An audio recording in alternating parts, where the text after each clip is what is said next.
نحمده ونصلي على رسوله الكريم اما بعد فاعوذ بالله من الشيطان الرجيم بسم الله الرحمن الرحيم رب اشرح لي صدري ويسر لي امري واحلل عقدة من لساني يفقهوا قولي۔ کثرت سے درود پڑھنا۔ رسول اللہ صلی اللہ علیہ وسلم نے فرمایا جمعہ کے دن اور جمعے کی رات کو کثرت سے مجھ پر درود پڑھا کرو، بس جو آدمی مجھ پر ایک دفعہ درود بھیجے گا اللہ اس پر 10 رحمتیں نازل کرے گا۔ اللہم صلی علی محمد۔ رسول اللہ صلی اللہ علیہ وسلم نے فرمایا تمہارے افضل دنوں میں سے جمعے کا دن ہے۔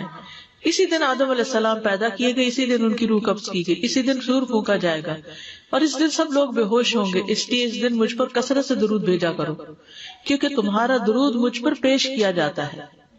کہتے ہیں لوگوں نے پوچھا یا رسول اللہ ہمارا درود آپ پر کس طرح پیش کیا جائے گا جبکہ آپ کا جسم بوسیدہ ہو چکا ہوگا؟ تو آپ نے فرمایا بے شک اللہ عز و جل نے انبیاء کے جسموں کو زمین پر حرام کر دیا ہے، یعنی فرشتوں کے ذریعے آپ تک درود پہنچایا جاتا ہے۔ انبیاء کے جسموں کو مٹی نہیں کھاتی، صحیح سلامت ہوتے ہیں ان کے جسم۔ سورۃ الکہف پڑھنا۔ نبی صلی اللہ علیہ وسلم نے فرمایا جو شخص جمعہ کے دن سورۃ الکہف پڑھتا ہے تو اس کے لیے دوسرے جمعے تک نور روشن رہتا ہے۔ غسل کرنا۔ ہر بالغ پر جمعہ کے لیے جانا ضروری ہے اور ہر وہ شخص جس پر جمعہ کے لیے جانا ضروری ہے اس پر غسل ہے، یعنی اس کو لازمی غسل کرنا چاہیے، اللہ ہی کہ کوئی مجبوری ہو۔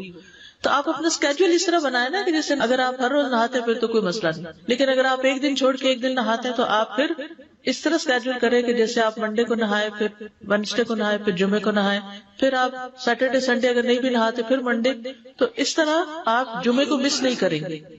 یہ نہیں کہ جمعرات کو نہا کے جمعہ کو چھوڑ دیا یا جمعہ چھوڑ کے ہفتے کو نہائے، ایسا نہیں کرنا چاہیے۔ علماء نے غسل کے حکم کے بارے میں اختلاف کیا، بعض تو کہتے ہیں یہ واجب ہے یعنی فرض کے درجے میں ہے، اور جمہور علماء یہ کہتے ہیں کہ مستحب ہے، پسندیدہ ہے، افضل عمل ہے۔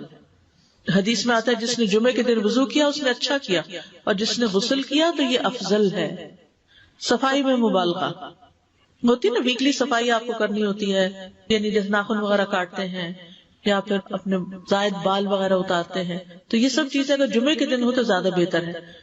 نبی صلی اللہ علیہ وسلم نے فرمایا جو شخص جمعے کے دن اچھی طرح غسل کرے، اچھی طرح سنوار کر وضو کرے، اپنے بہترین لباس میں سے پہنے، یعنی جمعے کے دن باقی دنوں کی نسبت اچھا لباس پہنے، اللہ نے اس کی قسمت میں گھر والوں کی جو خوشبو لکھی ہو وہ لگا لے، یعنی گھر میں جو بھی خوشبو ہے، پھر جمعہ پڑھنے آئے تو لغو کام نہ کرے، 2 آدمیوں کے درمیان جدائی نہ کرے، یعنی 2 لوگ بیٹھے ان کے بیچ میں گھس کے بیٹھ جائے۔ اس جمعے اور دوسرے جمعے کے درمیان کے پورے ہفتے کے گناہ معاف کر دیے جاتے ہیں۔ پھر مسواک کرنا۔ جمعے کی سنتیں بتاتے ہوئے آپ نے فرمایا اور تم پر مسواک کرنا لازم ہے۔ اچھا لباس پہننا۔ نبی صلی اللہ علیہ وسلم نے فرمایا اگر ممکن ہو تو جمعہ کے لیے اپنے کام کاج کے کپڑوں کے علاوہ 2 کپڑے اور بنا رکھنے میں کیا حرج ہے؟ اسپیشل ڈریس رکھے جو جمعے کو ہی پہن لیں۔ خوشبو لگانا، یعنی خوشبو لگائے، حدیث میں آتا ہے چاہے وہ عورت کی خوشبو سے ہو، یعنی آپ کی اپنی نہیں، بیوی کی خوشبو پڑی ہو وہی لگا لو، لیکن لگاؤ۔ تیل لگانا۔ جو شخص جمعہ کے دن غسل کرے اور جس قدر ممکن ہو پاکیزگی حاصل کرے اور اپنے تیل میں سے تیل لگائے یا اپنے گھر کی خوشبو میں سے خوشبو لگائے، پھر نکلے کہ 2 آدمیوں کے درمیان تفریق نہ کرے، جتنی مقدرہ نماز پڑھ لے، اور جب امام بات کرے تو خاموش رہے۔ اس جمعے سے لے کر دوسرے جمعے تک اس کے گناہ بخش دیے جاتے ہیں۔ جمعہ کا وقت۔ سورج ڈھلتے ہی جمعہ پڑھنا۔ سورج ڈھلتے ہی جمعہ پڑھنا، اول وقت جمعہ پڑھنا، بہت لیٹ نہیں کرنا چاہیے۔ ایاس بن سلمہ بن عقبہ اپنے والد سے روایت کرتے ہیں، انہوں نے کہا کہ ہم رسول اللہ صلی اللہ علیہ وسلم کے ساتھ جمعے کی نماز پڑھ کر واپس لوٹتے تھے تو دیواروں کا سایہ اتنا نہیں ہوتا تھا کہ ان سے اپنے آپ کو سایہ مہیا کیا جا سکے، یعنی ابھی سورج بہت تھوڑا ڈھلا ہوتا تھا۔ ہاں گرمی کی شدت میں تاخیر کی اجازت ہے۔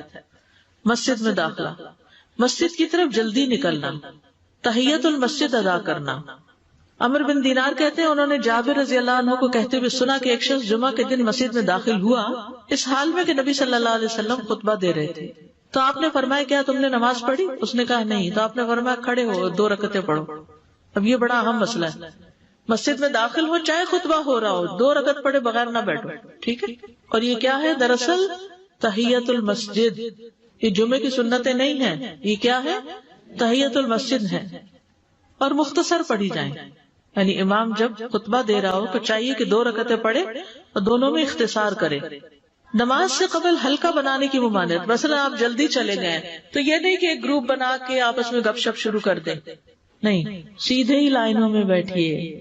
انتظار کا وقت کیسے گزاریں گے؟ نفل پڑھ کے بیٹھ گئے, ذکر اذکار کریں, قبلے کی طرف رخ کر کے لائنوں میں بیٹھے. ہلکا نہیں بنائے, بیٹھ کے خرید و فروخت نہیں کریں.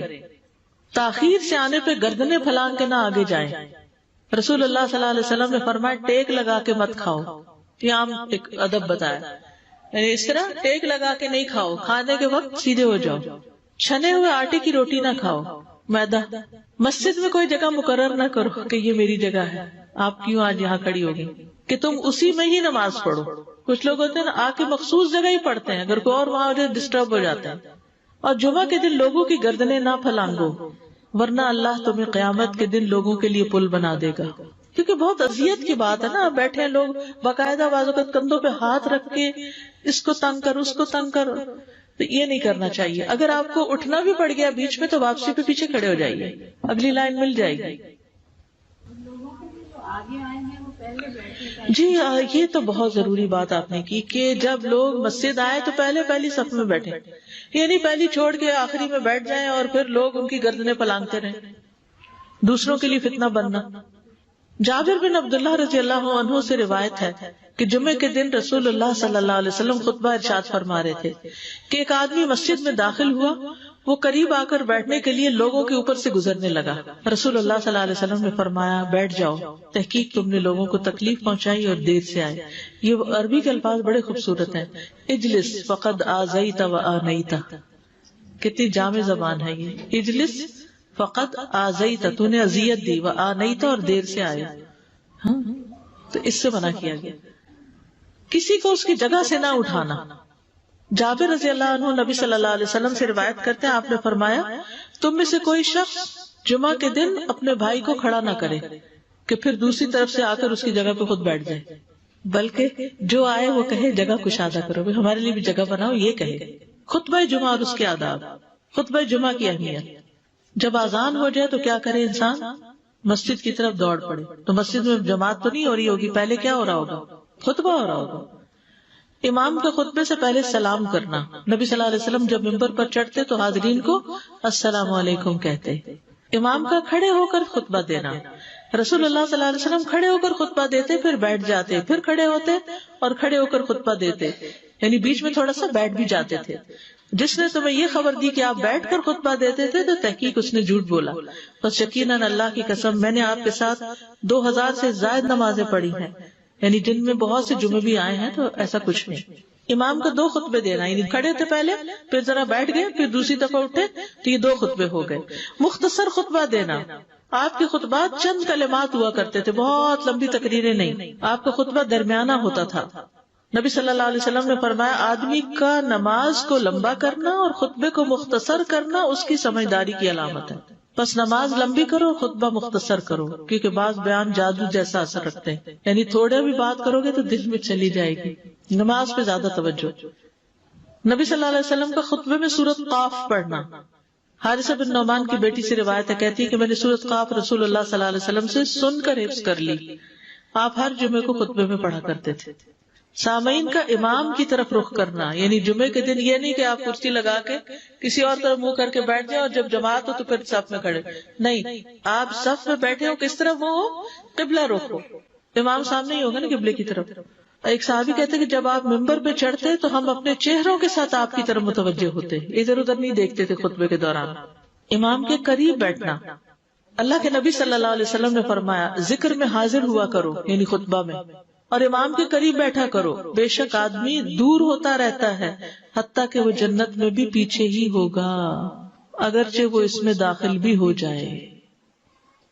تاخیر کی اتنی مذمت ہے. خاموشی سے خطبہ سننا, یعنی بات نہیں کرنی چاہیے, کوئی اہم بات بھی نہیں پوچھنی چاہیے.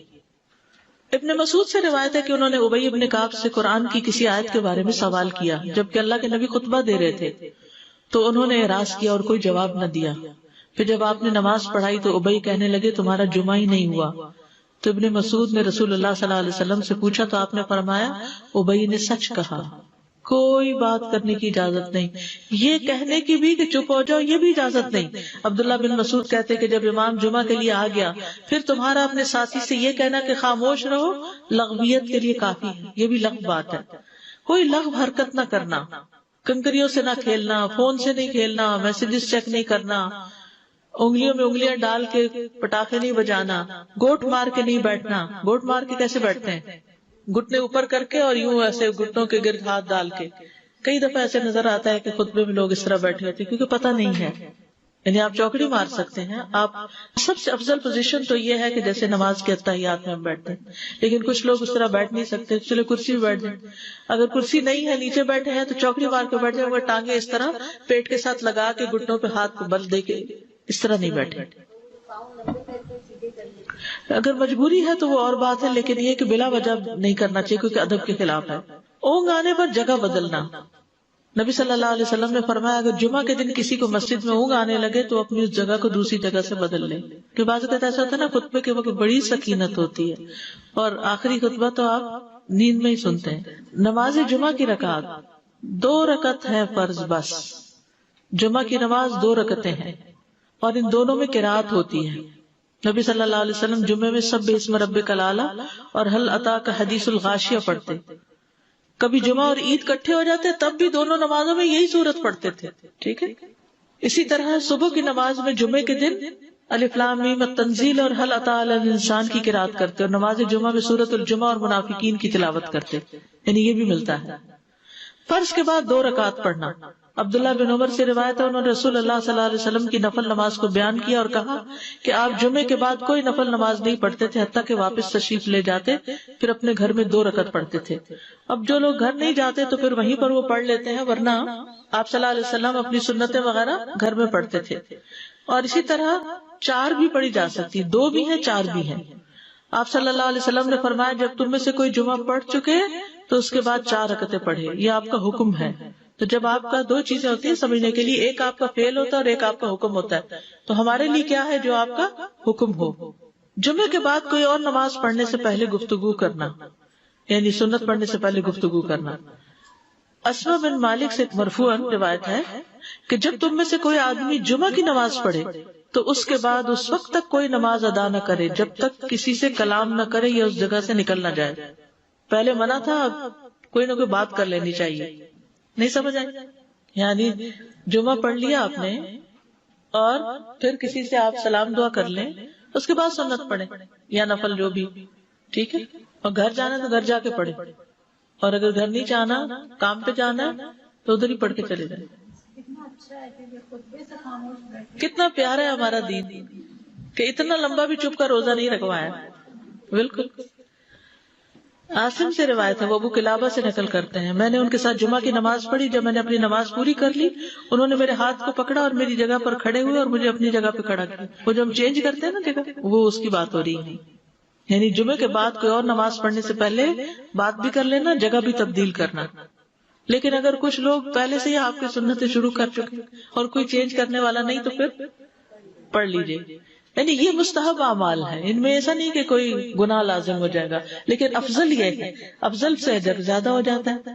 جمعہ کے دیگر احکام، 1 رکعت پانے پر بھی جمعہ ادا ہو جاتا ہے، یعنی اگر کسی کو رش مل گیا، پارکنگ نہیں ملی اور 1 رکعت میں بھی پہنچ گیا تو جمعہ ہو گیا۔ امام سے دعا کا کہنا، انس کہتے ہیں کہ ایک سال نبی صلی اللہ علیہ وسلم کے عہد